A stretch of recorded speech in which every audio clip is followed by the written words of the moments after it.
Ciao, benvenuti su Mintitaro. Oggi con questo video voglio presentarvi un mazzo di carte che si chiama Catina d'Este, che viene direttamente dalla Grecia, è arrivato oggi e infatti voglio esplorarlo con voi perché secondo me vale proprio la pena. Prima di iniziare però vi voglio invitare, se vi piace questo video e altri che trovate nel canale, a mettere il like, iscrivervi al canale se non l'avete già fatto, soprattutto attivare la campanella in modo da non perdere i video successivi e soprattutto anche per aiutarmi a migliorare il canale e a produrre nuovi video di questo tipo.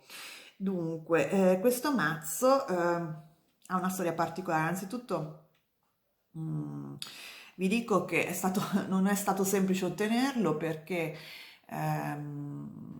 sembrava un po' fuori produzione, poi io ho contattato direttamente la casa editrice che pubblica il mazzo in Grecia perché avevo visto che dal loro sito si poteva ordinare, però veniva spedito soltanto all'interno della Grecia. Quindi ho chiamato e gli ho chiesto appunto qual era il problema, mi hanno detto di scrivere un'email, ho scritto un'email, dopodiché non mi hanno risposto, però ho visto che poteva essere spedito adesso in tutta Europa e quindi l'ho ordinato e mi è arrivato tipo dopo 10 giorni, una cosa del genere. Però insomma, ecco, non è stato semplice perché appunto su Amazon costa moltissimo. L'ho trovato su eBay, però soltanto di seconda mano, anche lì un prezzo di spedizione enorme. Io invece l'ho pagato 19 euro e la spedizione alla fine era 41 centesimi, quindi insomma non so perché in eBay costi così tanto la spedizione. Anche perché anche chi vendeva in eBay era in Grecia, quindi non so, sono quelle cose strane. Comunque, la storia di questo mazzo è particolare perché dunque l'autrice è Mara Memaridi, è un'antropologa, mi sembra.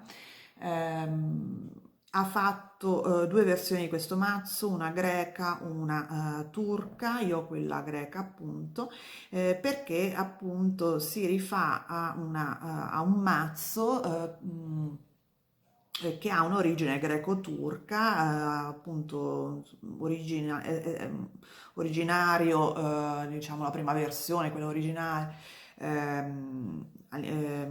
nata durante l'impero turco, quindi quando ancora era in Grecia, si rifà a la storia che poi l'autrice del mazzo ha raccontato in un libro che si chiama Le streghe di Smirne, ed è la storia della strega Catina, che è una sua parente, nel senso che l'autrice del mazzo, Meimaridi, è una discendente di questa signora che si chiama Catina e che appunto veniva da una famiglia greco-turca, in quanto la madre era greca e il padre era turco, e ha vissuto la maggior parte del tempo a Smirne, che all'epoca era una città cosmopolita con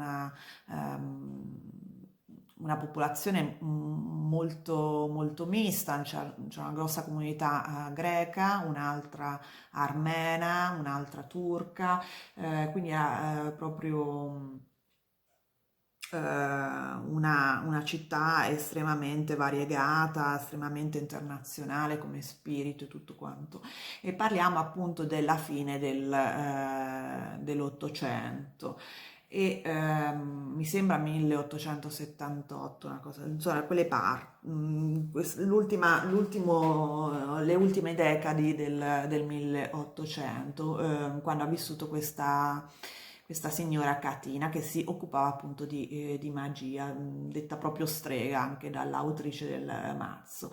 E la storia di questa Catina, appunto raccontata in questo libro Le streghe di Smirne, dove si racconta appunto che una strega turca a Smirne le diede tra le altre cose questo mazzo di carte e le insegnò anche la magia, quindi tutti i vari tipi di incantesimo. E l'autrice appunto della ripubblicazione, diciamo, di questo mazzo, Marame Maridi, ha ereditato da Catina una scatola con tutte le ricette dei vari incantesimi e questo mazzo di carte. L'autrice appunto Marame Maridi ha anche conosciuto Catina quando era anziana, ha vissuto con lei per un po' di anni e quindi ha ereditato per questo motivo questa scatola piena di incantesimi con il mazzo di carte perché poi i figli e le figlie di Catina non volevano occuparsi appunto di magia. E questa è una storia molto bella, non so se è vera, però se volete avere i dettagli vi consiglio di leggere il libro Le streghe di Smirne, che è molto interessante perché racconta proprio la storia di questa donna che in un'epoca in cui la legislazione non aiutava, no, la indipendenza anche economica delle donne, è riuscita appunto attraverso la sua determinazione, le sue conoscenze di magia a raggiungere una posizione sociale preeminente nella città di Smirne dell'epoca, quindi è molto, molto interessante. Io lo sto leggendo, ancora non l'ho finito. E quindi interessata a questo libro, ho saputo di questo mazzo e ho fatto di tutto per ordinarlo. Dunque, è un mazzo che in parte si rifà a le carte Lenormand, quindi alcune carte riproducono un po' le carte Lenormand, non tutte, e poi ha delle carte aggiuntive e la differenza anche con le Lenormand è che tutte le carte praticamente possono essere lette sia al dritto che al rovescio, quindi hanno dei cambiamenti di significato a seconda del verso di lettura. Dunque, questa è la scatoletta con cui viene, vedete questo è un ritratto, non credo che sia quello di Catina, però insomma si vorrebbe riprodurre un po' una signora di alta società dell'epoca durante l'impero ottomano. La particolarità è che viene poi appunto con un libro fatto apparentemente molto bene, dico apparentemente perché in greco, non c'è una versione inglese, non c'è niente, però è fatto molto bene perché ogni carta ha la sua pagina di spiegazioni. Qui c'è tutta, presumo, la storia un po' del mazzo, la parte diciamo più teoretica, e poi abbiamo per ogni carta, vedete, c'è la sua spiegazione al dritto e al rovescio. E poi c'è l'ultima parte che dà anche delle stese particolari con cui leggere le carte. Purtroppo è tutto in greco, quindi se non sapete il greco, so che ci sono dei gruppi in Facebook dove in inglese potete trovare i significati delle carte. Io vedrò come fare. Probabilmente non lo so. È difficile anche tradurlo perché io non me lo ricordo il greco e poi comunque moderno e poi perché non è che puoi copiare e andare su Google Translator, però vedremo, ce la farò. Purtroppo appunto non c'è una traduzione in inglese e questo sicuramente è un po' un handicap se non conoscete l'inglese. se non conoscete il greco o il turco nel qual caso. Dunque, le carte sono 65 più 3 che credo siano semplicemente di presentazione, che sono queste.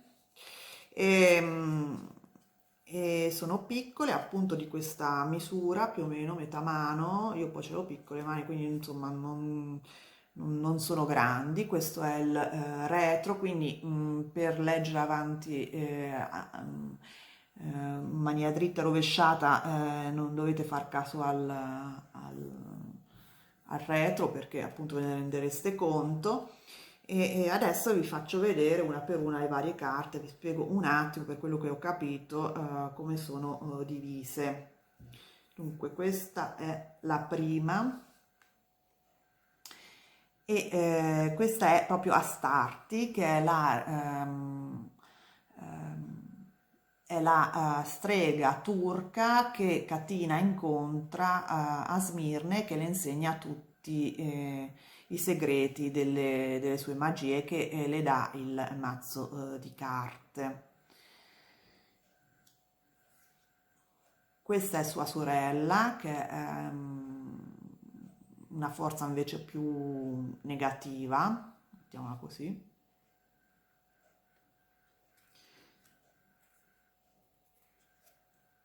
E poi abbiamo i Jinn o spiriti, che sono delle carte, sono quattro, che non vengono utilizzate nella divinazione, però vengono poi, dopo la divinazione, prese e scelte, diciamo, come consiglio finale su come agire. È un consiglio che queste quattro carte danno a chi ehm, ha voluto leggere le carte, diciamo, e quindi si leggono separatamente. Poi abbiamo quattro carte che sono i quattro elementi. Questa è la terra, questo è il fuoco, questa è l'acqua e questa è l'aria.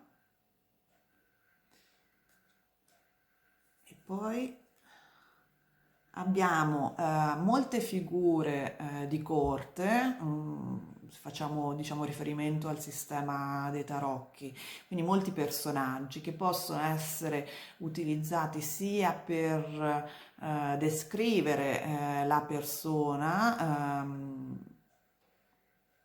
che viene fuori, insomma, cioè possono rappresentare delle persone nella lettura, possono essere utilizzate per identificare il consultante, possono descrivere il consultante in vari momenti della lettura praticamente. Quindi abbiamo addirittura, mi sembra che siano 8 donne e 8 uomini, questa è la prima. E questi personaggi sono divisi, questa è la seconda, sono divisi per età, ovvero due gruppi di donne e di uomini identificano le persone dai 40 anni in giù e altre 8, 4 uomini e 4 donne dai 40 anni in su, perché questo mazzo in realtà ha diciamo una concezione vecchia maniera, nel senso che è molto divinatorio, non è poco, cioè non è che viene utilizzato soprattutto come proprio divinatorio per vedere i fatti nella vita quotidiana, un po' come le Sibille, come le Lenormand, e quindi ci sono carte che identificano delle persone anche reali all'interno della lettura, appunto. Però identificano anche il carattere, degli aspetti caratteriali o degli aspetti di situazioni che il consultante può affrontare nel suo quotidiano, appunto. e addirittura ce ne sono 8, quindi se qualcuno di voi ha difficoltà a interpretare le figure dei tarocchi, qui avrà anche più problemi perché ce ne sono 16, non sono pochi. Vedete, questi sono quelli più anziani, gli uomini più anziani. E ogni personaggio ha proprio un carattere particolare, delle caratteristiche particolari. E poi abbiamo 4 carte che sono identificate con dei cavalli. Questi sono delle energie che possono descrivere sia il consultante che particolari situazioni che deve affrontare, e sono di colori diversi legati agli elementi diversi. Questo per esempio è nero, legato all'elemento terra. Questo è marroncino, legato all'elemento fuoco. Questo è legato all'elemento acqua, e questo è l'elemento aria, e sembra sia bianco. E dopodiché abbiamo tutte le carte che sono simili alle Lenormand, però bisogna stare attenti, appunto, perché queste carte possono tutte essere lette diritte e anche rovesciate, quindi questo è diverso dalle Lenormand, che non vengono lette rovesciate. Quindi questa penso sia l'ancora, appunto, questa è la volpe, questo sono dei fiori, il bouquet. Non sono tutte quelle delle Lenormand, questa la stella presumo, o la luna, non lo so, l'anello, mancano alcune carte rispetto alle Lenormand.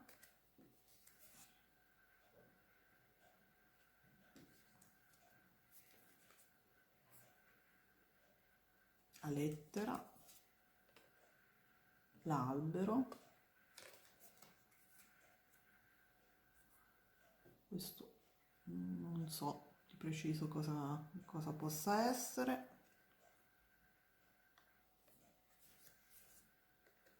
Sono molto belle, veramente.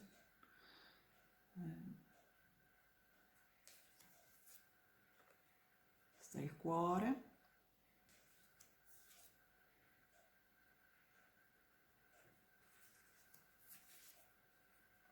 La chiave.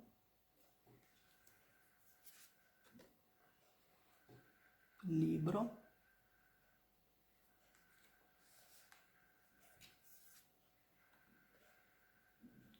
Questo è il simbolo di Astarti, se ho capito bene, il gufetto, sì, tipo il gufo, la civetta. Questa penso sia la bara, la barca.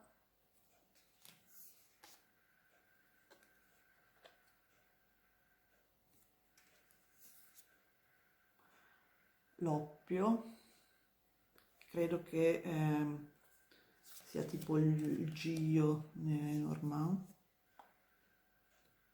il bambino.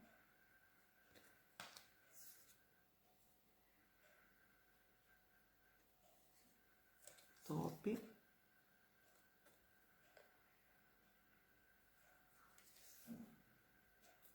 La torre.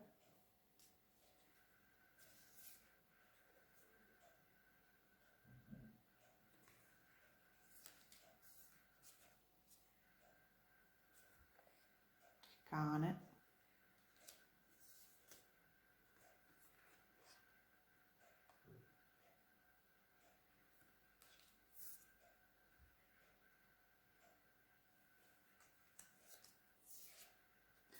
Ecco, quello che devo dire è che a me sembrano poco plastificate, cioè non mi sembrano plastificate, hanno i bordi un po' fragili, quindi in caso dovreste stare attenti, questo dovrebbe essere la luna, dovreste stare attenti quando mischiate le carte.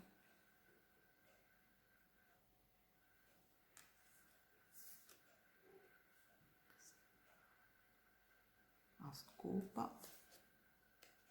E questo sono i pesci, dovrebbe essere l'ultima delle Normanne, a meno che...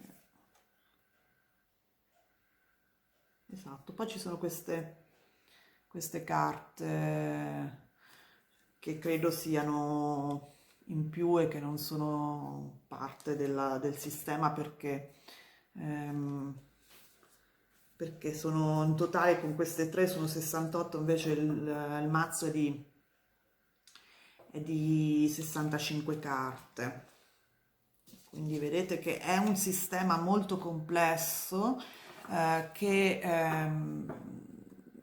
in, in parte richiama le Lenormand e gli arcani minori dei tarocchi, soprattutto per quanto riguarda le figure, e in più anche ha degli elementi più ad ampio respiro come i consigli dei gin, degli spiriti, gli elementi, i cavalli, quindi è sicuramente un sistema molto complesso anche perché ogni figura ci sono 16 persone, queste persone hanno sia un significato, diciamo, psicologico da attribuire a delle persone o al consultante, sia un significato divinatorio, quindi considerando che possono essere lette sia al dritto che al rovescio, sono sicuramente delle carte che vanno studiate bene e che però appunto sono anche molto precise e dettagliate nella lettura che si fa con esse, quindi sicuramente è un mazzo interessantissimo che io spero di poter studiare, magari frequentando questi gruppi in Facebook, magari cercando di trovare delle risorse online in altre lingue magari cercando di tradurre con Google in parte il libretto, se non altro. Però ecco, vi consiglio se volete di farlo di includerlo nella vostra collezione. Bene, spero che questo video vi sia piaciuto, in caso vi invito a mettere like, a iscrivervi al canale e soprattutto di attivare la campanella per non perdere i video successivi. Sotto la descrizione vi metterò il link della casa editrice in caso voleste ordinarlo. Bene, a presto, ciao!